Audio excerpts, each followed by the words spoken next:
dañoo ñëw ci bés bi pour nuyoo à toutes les Sénégalais et tous les Sénégalais que ça soit patriote ou non patriote di nuyoo ñëpp di xamee ni Sénégal suñu Sénégal la tey dañuy won àddina ni tey on avait mal au cœur suñu xol yi metti woon na torop ndax ñàkk doom ku ko xam rek xamee ni dafa profond ñàkk doom metti na ñàkk sa cër metti na ñàkk loo xam metti na ku mu saam ñàkk doom doo xam nu ñàkk doom nu mu mettee ndax kenn ku ne boo xamee tey doom tey yi nga xam ne seen waajur yi ñàkk nañ leen kenn ku ne nga xam ne ni Sénégal le Sénégal avait mal les cœurs avaient suñu xol yi dañoo metti tey am na loo xam ne tey on va parler le monde entier on parle pas que du Sénégal rek du ñu wax Sénégal kese du ñu déglu mais dañoo wax bëgg a wax Sénégal àddina gi yëpp déglu nu parce que y a des jeunes yi nga xam ne et puis que des jeunes ñoo fi dee fii amul mag bu fi dee ay jeunes kese ñoo fi dee ñi nga xam ne man mii may seen yaay kon nga xam ne ni man mii fu ma nekkee yaayu xale yi kon ay xale yi ndaw gaañu tey y a des choses yi nga xam ne il faut ñu xam tey ñun dépassé nañu fu ñu naree xeex pour jot nguur démocratie bu ñuy woote nañu xam ne il faut ñu dem jusqu'au cou di ne Ousmane Sonko di ko wax man samay trois vérités ni pouvoir bi mu xamee ni pouvoir bi tey ñun moo am confiance ba ñu fal pouvoir bi kon na xamee ni pouvoir bi waru ko mën a sax ne un jour di xalaat ne day bàyyi pouvoir bi mu demal boppam on n'est pas d'accord ñun d'accord ñu pouvoir bi moom moo tax ñun ñëpp jóg xeex bi na xamee ni tey gii amul ku ko nar a xoxotal ba mu ne moom dafa war a bàyyi pouvoir bi mu xamee ni ñun on est en train de le surveiller man un jour j'ai entendu le président Diomaye Faye muy naan j'avais un ombre qui m'a couvrir cette ombre nous à toutes les Sénégalais et tous les Sénégalais on veut aussi que cette ombre là nous protège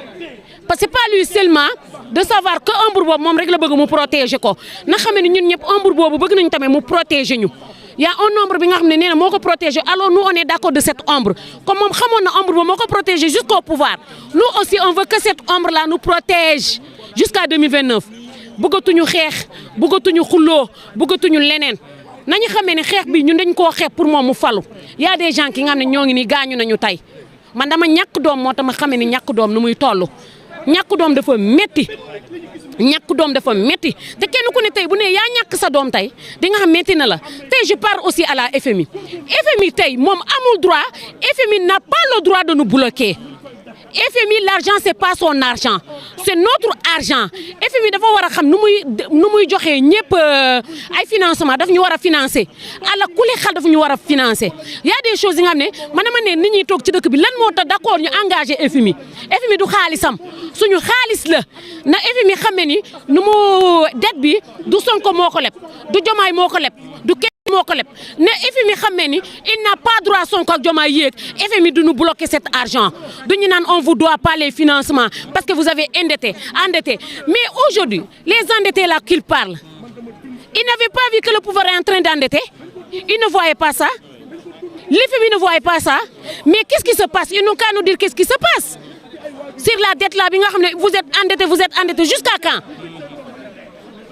jusqu'à quand vous connaissez un peuple entier parce que quoi on veut pas l'aboutir de l'esclavage aujourd'hui on veut plus de l'esclavage on veut pas que les gens mettent la corde dans nos cous pour nous dire non on va dire non à l'esclavage l'aboutir de l'esclavage jeex na te pare lu ma gën a compte sama àddina colonisation. et si côté justice bi aussi am na kàddu goo fa yëkkati. côté justice bi mooy li nga xam ne lu Ousmane Sonko doon woote ñun dañu ne nañu continuer di woote lu mu doon woote. justice bi tey dañoo woote ne la justice soit là et sera là envers le peuple kon la justice ne doit pas être envers le pouvoir c'est le peuple d'abord la justice doit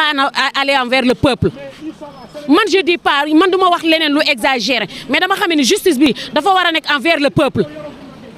tey nit ñi ñàkk nañ seen doom ñii ñàkk nañ ay tànk ñii ñàkk nañu ay bët nga gàllankoor leen te gàllankoor ko dañu bëgg mu dañ. Et puis des gens ont volé kañ la ñuy juger ñuy volé man je dis à Ousmane Sonko il n'a qu'à dire alhamdulillahi rabbil alamin laaj la mën ta ma wax ko képp ku ko topp da ngay liggéey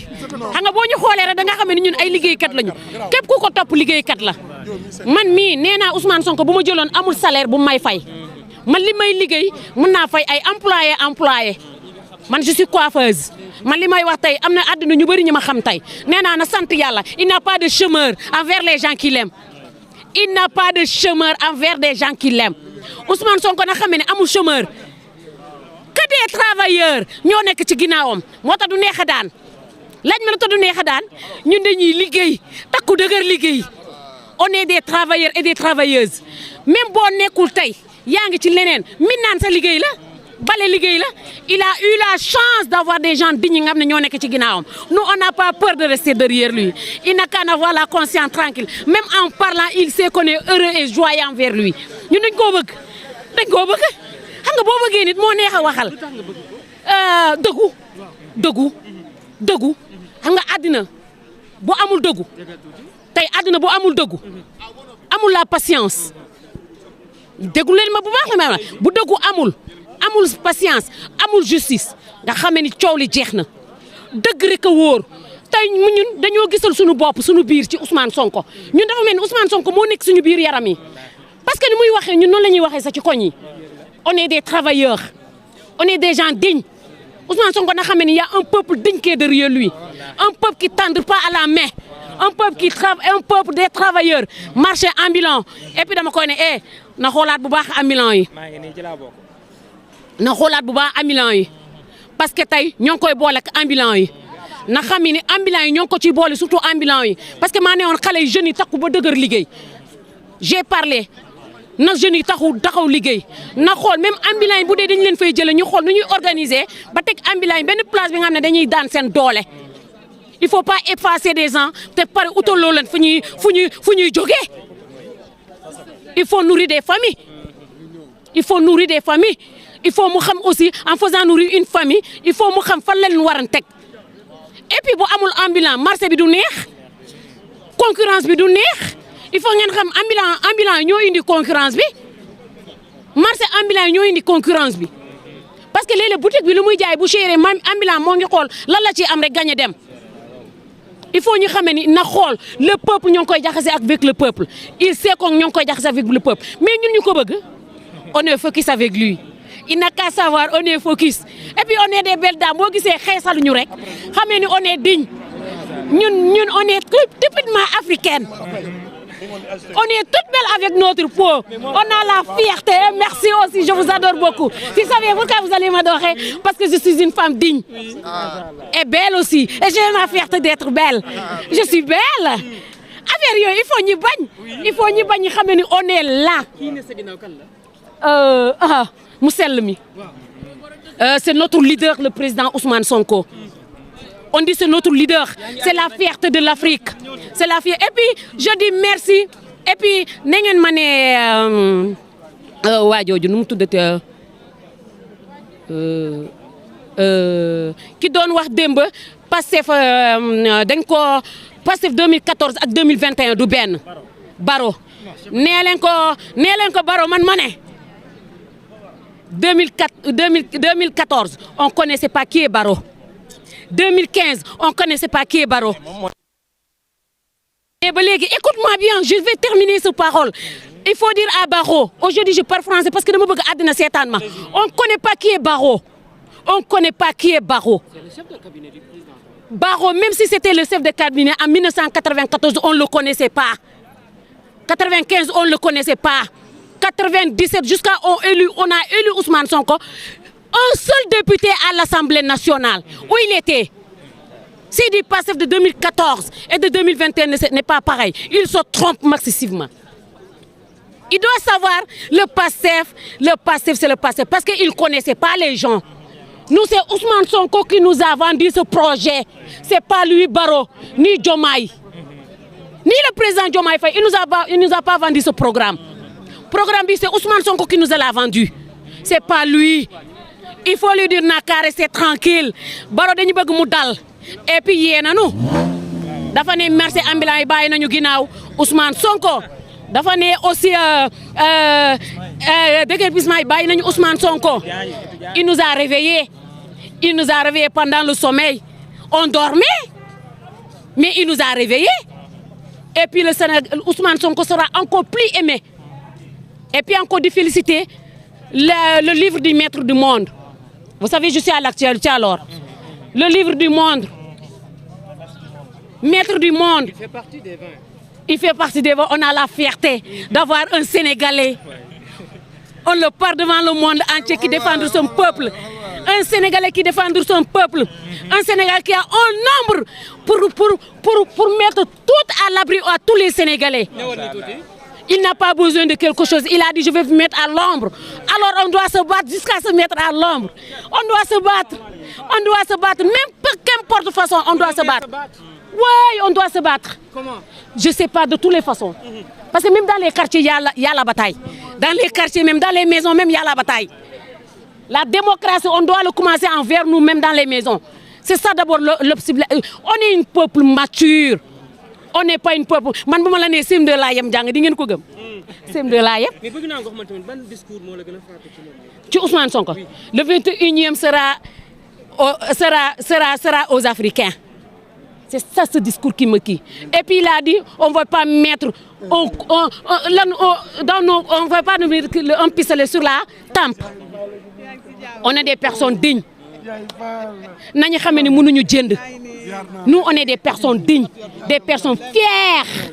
d'être sénégalaises. Ndax léeg-léeg nga dem di ñaan sa visa ñu ne la may ñu la lekk sa xaalis di daal di lekk sa xaalis man de lekk nañ ñaari yoon sama xaalis. Kon nag ñun comme nee na day defar fii ba kenn ku ne dootoo namati l'Occident ñu ne l'Occident sax bu ñu fa demee xam nga lu ñuy def liggéey ñibbisi ndax Sénégal lu ne fii ceebu jën yi yaasa yi ceebu yàpp yi ginaar yi ñi marine ko ba mu saf def ba mu neex ñun mënuñu bàyyi suñu Sénégal gii nu ñu dem dañuy ñibbisi nu ñu dem dañuy ñibbisi nañu xam ne ni tey même boo leen déggee man mii Miss Camara dugg naa bitim réew xam leen damay ñibbisi man je suis une fille digne de du Sénégal on est digne d'être des Sénégalaises on est digne et fière d'être Sénégalaise vous m'avez vu même je suis fière d'être Sénégalaise et puis je suis fière d'être Sénégalaise voilà et puis merci beaucoup vous savez il faut être très belle pour savoir vous allez vous montrer à la télé moi je suis une dame une grande dame qui se voit pas te mun naa la ne j'ai beaucoup d'autorité que j'ai tracé ici à Dakar et puis j'ai pas à me présenter eux-mêmes en regardant la télé ils vont voir c'est qui cette dame la grande dame si on dit une grande dame il faut en avoir l'élégance l'élégance il faut non l'élégance d'abord et puis soyez civilisés soyez humbles surtout les patriotes je dis soyez humbles dans la vie là il faut en avoir la fierté nee naa la patience moom fu mu jeexee yëpp jeex na il faut en avoir la patience te man lu ma neex ci moom nee na musuma sàcc musuma jël dara ma gisee si sama bopp sàccu ma fennu ma jaxasew ma te dama ne mag yi yàgg nañoo sonal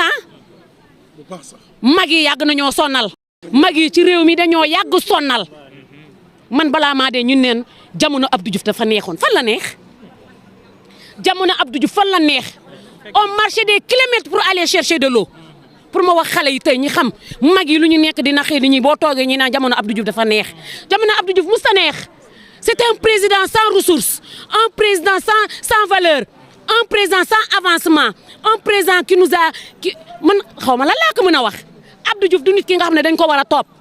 on nous a dit depuis le pouvoir Abdou Diouf dëkk bi dafa neexoon fan la neex tànn ceeb ba gëlëm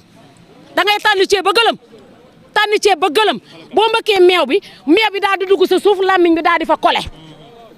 sumul di bëgg a rey nit ñi moo tax màggunu sumul buñ la ko tëmbalee rek nga daanu sumul bi serelak bi nee ma daandu ma ndox ngay jukki ndox da ngay jukki ndox di root ba ba nga musculé nga teg di yenu ay paan ba nga gën a gàtt nag xam nga man mii njoolu ma yenu ndox rek a ma rey amul woon dara yow may ma amul woon tali amul woon dara ba pare bu ñu la daan yóbbu village xam nga fu ñu lay dugalee paan di la takk ci vélo di la yóbbu ba village lan yenu dee yomb parce que dafa sori yoon bee sori vélo wala engin yu bëri bruit di jàngee lampe tempête ñi naan le charbon du bois et du bois qui n'est pas complètement brûlé il brûle sans flamme mais sa condition dégage beaucoup de chaleur c'est un bon combustible là on est d'accord dama bëgg tamit kuy wax ci charbon de bois bi nee ko na risque charbon de bois balaa muy wax ci charbon de bois man damay ne am na loo xam ne tey da ngeen di dégg lampe tempête bu jekk da nga daan yebbi boo lekkee benn tibb boo dajul ci dugub picc yaa ngi daj ci xeer ci ceeb bi ñu am dawlin bi boo ko seeyalalee tegoo ko ci naaj bi boo ko wisulee ndox ñu koy tuddee segal boo ko wisulee ndox pour togg muy xasaw nag ba jëmale ko ajak-jak ceeb ba xasaw boole ci ceeb ba xasaw na xeeñ na boo tax bu ñu nee xale yi seen jamono dafa neexoon man mag yi ñoo mën a tromper xale yi dañoo mën a naxaate seen jamono dafa neex ba pare di teg ndox bi mu dal di wut morceau booy takkee ndaa bi pour segg ko pour bañ ay virus yi sew sewaano yu dugg sa yaram jamono googu la ñu ne dafa neex te même jusqu'au 21e étage ndox moo la fay fekk nga xam ne jamono changé na bu ñu nee jamono neexul yéen ba léegi jamono neexul man de ba tey man mun maa gëm ni jamono neexul man mi fekkee démb xam naa ni jamono neex na ba pare rafle boole ci rafle duñu sañse. laaj bu mujj président am na kàddu goo ko bëgg a jagleel. man li may wax président tey comme dafa ñëw pour sagal suñu martyrs yi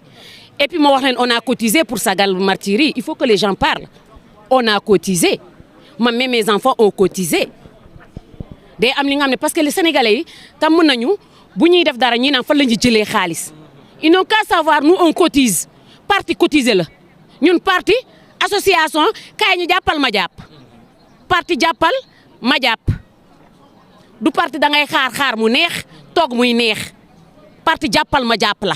tey dañoo cotiser kenn ku ne joxe sa xaalis te xam nga boo cotiser Wave na ñuy def jël nañ sa seen pourcentage boo lay woon Wave sa daa kontaan ndax boo joxee 1000 francs Wave jël na 100 francs parce que man daf ma leer boo joxee waa tey 2000 Wave jël na sa 200 te pourtant booy déposer xaalis sa compte wala booy déposer leneen du ñu jël dara moom mi aujourd'hui Wave il s'enrichit parce que man tey damay wax li nga xam ne tey di ñaan Ousmane Sonko di ko naan na xam ne nous les patriotes on est derrière lui na xam ne on ne va jamais même reculer même un pas du gis ngeen ni ma def pas bi on va jamais reculer na xam ne lu démb gën na rawati parce que ñoo ngi gis léegi nit ñi di nu mu naan jëfur général c'est vrai les gens jëfur nañu général gis nañ ko et puis aujourd'hui on est fiers de lui na xamee ne ñoo koy xaar ci jàmm ak jàmm salaam di ko ñaanal nag wér ak wérle di ko ñaanal wér ak wérle mën na dégg kàddu gi di ko ñaanal wér ak wér la ndax boo wéree sa njabootu wérul rek neexul di ko ñaanal nag sant leen maa leen raw. merci beaucoup. kay mënoo dem. kay mënoo dem de kay. Abraham. ok non moom ma ko. Abraham. D'accord.